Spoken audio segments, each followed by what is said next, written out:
Hi everyone, David Aragona and Mike Beer here, handicapping the Grade 3 Kelso Race 10 on Saturday at Saratoga during this 4th of July week. We're heading up to Saratoga a week earlier, and speaking of that 4th of July weekend, you do want to check out our 4th of July sale at DRF.com. You can save up to 15% of almost everything in the DRF store. Just use that coupon code July15 off when you shop at shop.drf.com. Mike, we've got 8 horses entered for turf in this Kelso, 4 MTOs. Hopefully they don't get to participate this weekend, but it's a pretty good field for a Grade 3.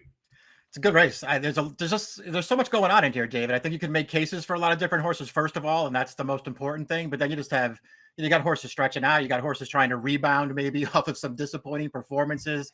You have a horse who's probably going to make the lead again in here, who was super impressive over Saratoga turf the last time we saw him in the number 4 Donegal Momentum. So really interesting race. Yeah, the poker kind of the key race to evaluate when you're handicapping this Kelso, and Donegal Momentum had everything his own way in that spot after a key scratch of another speed, and looks like could be a similar situation once again as we take a look at the Timeform US pace projector for this race. And Mike, this is a tough one for the pace projector to evaluate because it's based so much on the prior pace figures the horses have run, and we've got 2 horses in this race that are stretching out, coming out of 5.5 furlong sprint races, those being the number 3 Think Big and the number 7 Arzak. So obviously they've got some fast pace figures, just having competed in faster pace sprint races, but jockey intention also matters. And I think you're going to see them probably look to rate off the number 4 Donegal Momentum, who's shown himself to be a confirmed frontrunner. That was my take too. I just thought the 4 would make the lead again. The 3 and the 7, they are stretching out, but neither one of them are, speedy sprinters. They're both horses that like to sit off the pace going shorter and try to run late. Yeah, the wild card with regard to the pace scenario could be the number 8 Win for the Money, who was a little bit aggressive in the last couple of starts we saw him, but he was more of a closer in some of his prior races. We'll see how much speed he has coming back off the layoff. Let's go through this field from the rail out, beginning with the number 1 Neat. And Mike, this is a horse that you're going to have to make some excuses for if you like him in this spot, because it's been a little while since he's put forth a competitive effort. He has had some trips along the way, particularly 2 back. I'll let you talk about that in Henry Clark. His last race, though, in the dinner party, it bothers me because I know he's steadied out around the far turn. When I watched that race, I thought he was completely empty at that point. Me too. I think it was already done when they overtook him and he checked, and then Rosario just took him out of the race. The only thing I can say about that race, and I don't really want to defend it too much, David, because I think you're right. I will say that's the first time Rosario rode this horse. And if you go back and watch any of his other races, he is not an easy horse to ride. Really, really difficult. And even the first time through the stretch of that race, I guess they didn't want to lead with him. All they had to do was let him go and make the lead. But Rosario just grabbed him. They did look like they didn't want it. They tried to concede it. And then Neat decided that he didn't want to concede it. And it's just kind of one of those things. He's a hard horse to ride. And I think Rosario maybe didn't fit this horse that well last time. This is a nice rider change back to Junior Alvarado, who knows this horse. And this is a horse who's got races that make him good enough to beat this field, at least in my opinion. He if he gets the right trip, he's good enough to beat these horses. And he's so dirtied up now that he almost has to be a price in here, David. We've seen him rebound from bad performances before. If he can rebound from a bad performance in here, he could win this race. Yeah, I hear you on him being better than those last couple of efforts. I still never really liked him last year as a 3-year-old, so maybe I'm holding that against him still, but we'll see if he can bounce back to a better performance. The number 2 is Intellect, and we haven't seen so much of him in North America so far, Mike, but I like each of his races over here. His North American debut at Keeneland, where he made a big wide run around the far turn to get up into 3rd that day against what was a pretty good allowance field, and then he tried Stakes Company last time in that poker that we were referencing earlier, and there wasn't a whole lot of closing going on behind Donegal Momentum, and he was the only horse to make a significant run from way back into a pace that never really developed. And I was looking up, the isolated closing fractions for each horse in the race. GMAX had this horse coming home his final quarter in 22.21 seconds. So he was flying at the end. Just remains to be seen if he's going to get any more pace to close into here. Yeah, it'll be interesting to see if this race sets up any better for him, because I don't think it's that difficult to go back and watch the poker and say, I'll take Intellect over Donegal Momentum the next time they run against each other. That's for sure. This horse really ran last time with absolutely no chance to win. I can't say that I loved the stateside debut. I didn't think they ran that well that day, but he was first off a pretty long layoff there, and he certainly took a step forward last time.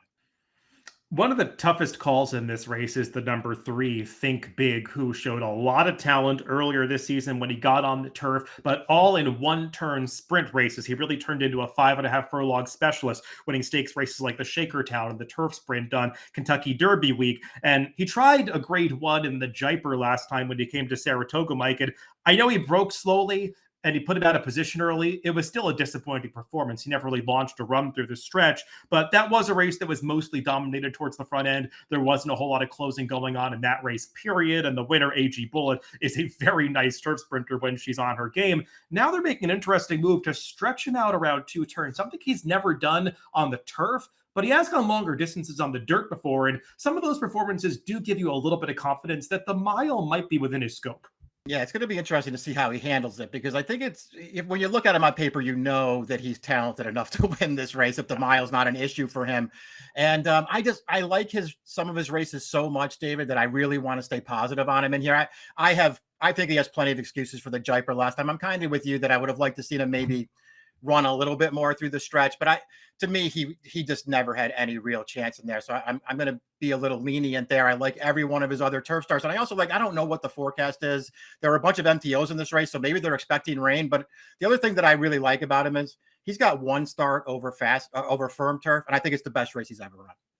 Also, he's been a little far back in some of those races with a longer race, slower pace. Well, I don't agree with the pace projector. He's going to be vying for the front end with Donegal Momentum. He should be right up there. Maybe he's sitting in the pocket. So being closer to the pace could work out for him. The number 4, Donegal Momentum, he's just the one to catch in this race. And you can see why when you watch the poker last time out. We'll take a look at the replay of that race. And we mentioned the big late run that Intellect puts in. He's the other horse that's being highlighted second in here. But Donegal Momentum got right to the front end. As I said earlier, this race, he was really helped by the scratch of a key speed horse who did not participate here. And he was allowed to control things on the lead. But he really kicks away from this field late. Mike, I haven't thought his performance 2 back at Aqueduct was a deceptively strong effort, because he went after a fast horse and Big Everest on the front end and still battled back after putting that one away late. He's just doing really well right now.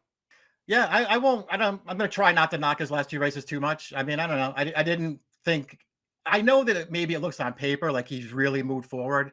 I just can't give him too much credit for the poker last time, David. I mean, that race was kind of a joke early, and he dominated on the lead going around there unchallenged. Obviously you can see it on paper without the replay. I mean, super slow early, super fast late. They were never going to catch him. I did not like his race 2 starts back. I realized that it was a legitimate pace, I guess, but I didn't like that field at all, first of all. And I'm not giving this horse any credit for that performance. I didn't really like him that much last year either. So I hope he's the favorite in here. I'm betting against him. The number 5, Nantasket Beach, has to be an easy horse to root for in here. He's a former claim picked up for $20,000 by these connections going back to January. And he's just a winning machine, Mike. I mean, he's won 7 of his last 11 starts at all sorts of levels. I mean, he competed for as low as $12,500 last year at the Meadowlands. And now he's competing in a graded stakes race where he's actually not ridiculous based on his last effort, which, I mean, I watched that race and you made me want to make an excuse for Mountain Barrel, who we'll get to in just a sec, who was the big favorite in there. But I mean, Nantasket Beach went wider than that foe, just ran right by him at the stretch. If he repeats that kind of effort, he might not be overmatched here. I think we had the same experience handicapping this horse. I mean, when you look at him, you feel like, well, he's just not running races. He's a former claimer here. He's not running races that are going to beat this field. He was awful good last time. I don't know if he's going to be able to run that race back. This horse really ran that day. And if he can run that race in here, I wouldn't be surprised if he's around at the end. And he is a big tank of a horse when you see him on replay. So I don't think he's going to be overmatched physically by anybody in this field. The number 6 is Mountain Bear. He was the horse who finished second to Nantasket Beach last time when he was bet down to be the 6-5 favorite, coming off a layoff, making his first start for new connections, switching into the Wesley Ward barn after having been campaigned by Coolmore and Aidan O'Brien, going back over the last couple of seasons. Mike, if he can refine the form that we saw last year, particularly in that turf mile at Keeneland, where he was third behind Carl Spackler and More Than Looks, he's a major player in this race. He just really needs to step forward off that 4-year-old debut. Yeah, I wonder if he's going to be able to do it. We'll see here. I've been a fan of this horse for a long time. And, I know he went 0 for 6 last year, but he actually ran really well. The last 2 starts before they shipped him over, they were good performances, and he ran well in that grade 1 at Keeneland too. I didn't, love his last race, but he had a right to need that one, I guess. I could see him taking a step forward in here. I'm a big fan of this horse. I took a long look at him. I ultimately didn't quite get there. We mentioned earlier there are two horses in this race stretching out from sprints, Think Big being one of them. On number 7, Arzak is the other horse. And Mike, Arzak did go 2 turns a few times early in his career. In my opinion, he really blossomed once they finally concentrated on sprints with him. So I have a little bit less hope about him stretching out because it feels like kind of a move of desperation with a horse that's been a little bit off form lately. Yeah, I worried about the same thing with him. He's been a really good sprinter for a long time, and I mean, listen, I think it's fair to say he's probably lost a step, but he's still doing it as a 7-year-old. I mean, his last race wasn't bad at all in the Jaipur. I don't know, man. I didn't really want this horse stretching out. That's for sure. I like him a lot. I don't want to bet him. And what do you do with the number 8 Win for the money on the outside? I mentioned him being a wild card with regard to the pace earlier. He could also be a wild card to win this race, Mike, because, Yeah. I mean, when you look at the Beyer speed figures, he's got the 2 highest numbers in the field, a pair of 102s when he beat an overmatched field in the Mr. Steel last year at Gulfstream, and then when he earned a grade 1 win in the Woodbine Mile towards the end of last season. Now, I thought he got a great setup when he won the Woodbine Mile, and you're kind of waiting for him to repeat that performance because he's been a horse that hasn't exactly been the most consistent sort through his career. And you kind of saw that in his brief campaign at Gulfstream Park this winter, where he ran well in the Fort Lauderdale, then was a little disappointing in the Pegasus last time. Coming off a layoff here, it's hard to know what to expect. Yeah, he's a really tough call in here because you're right. He's got those 2 races anyway from last year that would give him some kind of a chance in here. I just remember thinking when he won the grade 1, I remember just thinking, first of all, I didn't like that field that much. And then just thinking he was so opportunistic when he won that race, how the race set up and the trip that he got. I mean, I don't want to knock him, David, because I feel like he's going to be a fair price in here, but I don't know. I couldn't really talk myself into this horse. Not an easy race to handicap this grade 3 Kelso. Mike, where did you land?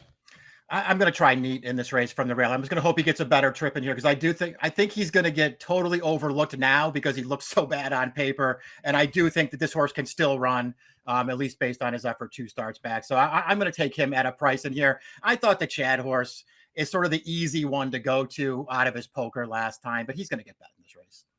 Yeah, you're going to get a pretty big price on Neat. I'm not going to talk you off him by any means. I kind of was leaning towards Intellect at first, but the more I was thinking about it, as you said, kind of feels like a horse a lot of people might land on based on that debut, that good effort last time. And the number 3, Think Big, I'll be interested to see what price he is. If he's vying for favoritism, I'm less interested in him. If he's around 7-2, 4-1, which I think is possible with that poor effort showing last time, he's a horse that I've been wanting here because I have some confidence that the mile is going to be okay for him as long as he breaks better in this spot. So 3, 2, 4, 5 for me, and 1, 2, 3, 4 for Mike in the grade 3 Kelso on Saturday at Saratoga. Good luck if you're playing the races this weekend.